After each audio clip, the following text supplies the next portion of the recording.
What is going on, you guys? My name is, of course, Nick, and welcome back to the channel. And last night, I had the opportunity to see Ant-Man and the Wasp Quantumania a little bit early, so let's talk about it. First and foremost, I do want to acknowledge the amazing marketing that this film had, specifically the posters and the trailers. Phenomenal work. I really do like the posters specifically. If the team over at Marvel is somehow watching this video that makes the marketing poster material for the films, good job. That was really good. It wasn't your traditional floating head poster that we see with literally every movie nowadays, it feels like. And the trailer too, especially that first one with the rendition of Goodbye Yellow Brick Road, it's just been stuck in my head ever since I saw it for the first time a couple months ago. Really, really good trailer. But does the movie live up to the really good marketing?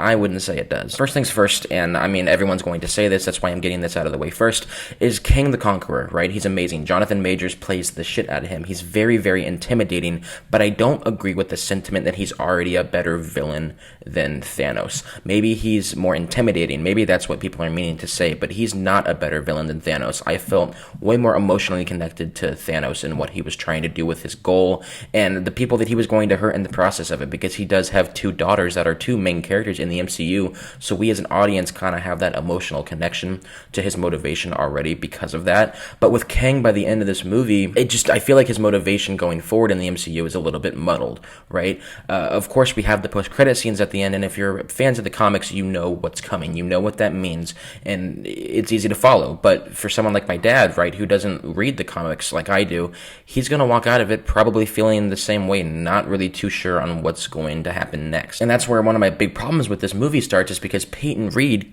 for months going into this movie, set this movie up as an Avengers level threat, as an Avengers level movie, and there's nothing here outside of a big gigantic battle at the end, CGI battle that isn't even really that exciting, that could maybe merit calling this somewhat of an Avengers film, because in all honesty, it's not. There aren't really any stakes in the movie at all. Even when Kang is having that intense beatdown with Ant-Man, you know nothing really serious is going to happen of it. Someone's going to come in, someone's going to help save Scott, and Kang is going to lose. Even in a movie where we're supposed to think that Kang is the next big bad, by the end of it, he doesn't feel like that. At least that's my perception of it. Again, like I said, the post-credit scenes do kind of amp up the tension of how dangerous he is.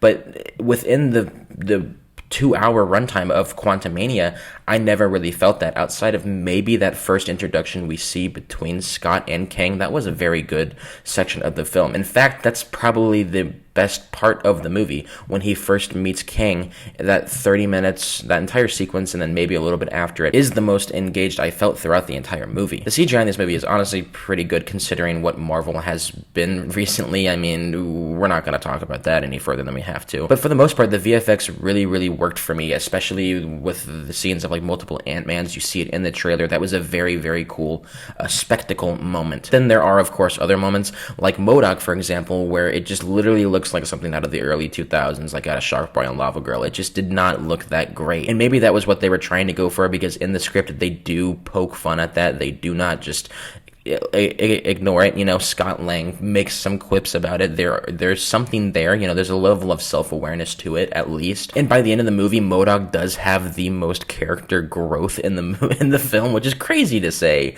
because you have what is supposed to be, what the trailer set it up to be, as Scott Lang trying to get time back with his daughter, right? That is clearly what the trailer was pitching, and that's not what this movie is at all. And like I said, the final battle does just devolve into this big, boring mess of a climax scene, and it's just boring, because most of it is done with this disgusting, awful shaky cam. And if you guys have been watching my channel for any amount of time, you know that I just despise that crap. I hate that nauseating, inducing shaky cam. Snake Eyes is the #1 culprit of the past 5 years alone, but Ant-Man is going to sneak its way in there now, because especially with that hand-to-hand combat scene between Kang and Ant-Man, it is so incredibly difficult to see anything, because especially with that scene between Kang and Ant-Man having that fist-to-fist combat moment, it is just so hard to see anything. And it's not like Ant-Man's shrinking around, bobbing around them all over the place. I mean, he does it once or twice,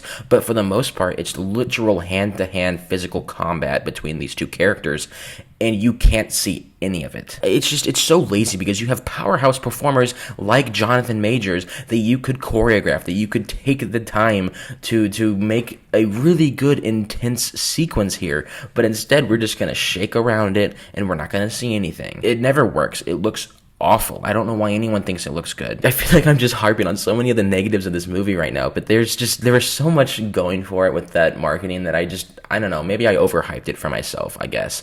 But the structure of this movie is all over the place, and I don't mean it's like narratively like convoluted as if we're starting in the past and then we're jumping to the future and now we're in the present. No, not like that. This movie, the first act is undoubtedly one of the most boring things I've ever seen in the MCU, right?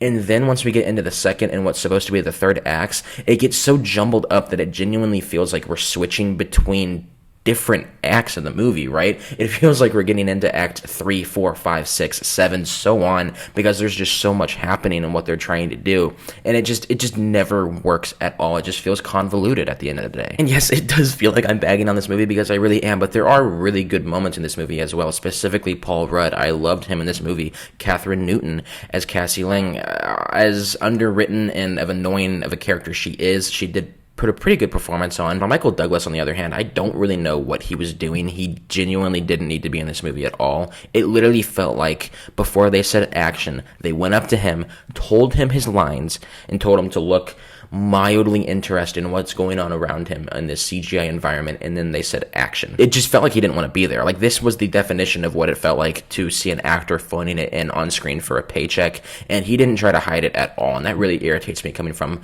a performer like Douglas. Now, Michelle Pfeiffer, on the other hand, she kind of goes with it. She commits to it, and I really do appreciate that from her. Evangeline Lilly as Wasp, ironically, I mean, her name is in the title of the film, but she gets sidelined so damn hard in this movie. It's almost like they just didn't want to show her at all, or they didn't really know what to do with her character at all, considering her name's in the fucking title. Now it just sounds like I'm ranting about this. I don't hate this movie. I would definitely see it again, but would I turn around and see it again this weekend? Probably not. I would have to be probably until a overall MCU rewatch that I fit this into it all, or maybe before something like the Kang Dynasty, where I just want to get some more of Kang, because he truly is the best part of this movie. He is what makes Ant-Man and the Wasp Quantumania work. But with all that said, I'm going to stick this movie with a fat 2 out of 5. It really, really disappointed me. And going forward, I do feel the need to be a little more critical when it comes to these comic book films, specifically Marvel, especially when you have your filmmaker coming out months before the movie and emphasizing the fact that this movie has some extreme stakes to it. This is going to be an Avengers level movie. There's going to be an Avengers level threat. And the fact that that just never happens, to me, it's just shameless marketing, right? You're going out and you're saying something about your film that isn't actually going to be in it.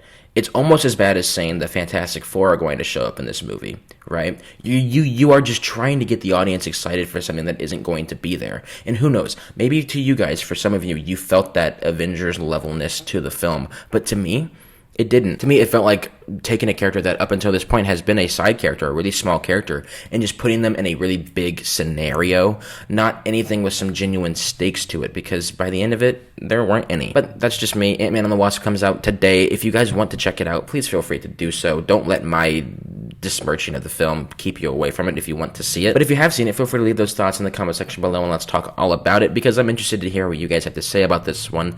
Specifically, the design of M.O.D.O.K. How do you guys feel about that? That's all for me for today, you guys. Thank you so much for tuning in and watching. I really do appreciate it, and I'll see you guys in the next one. Take care, be safe.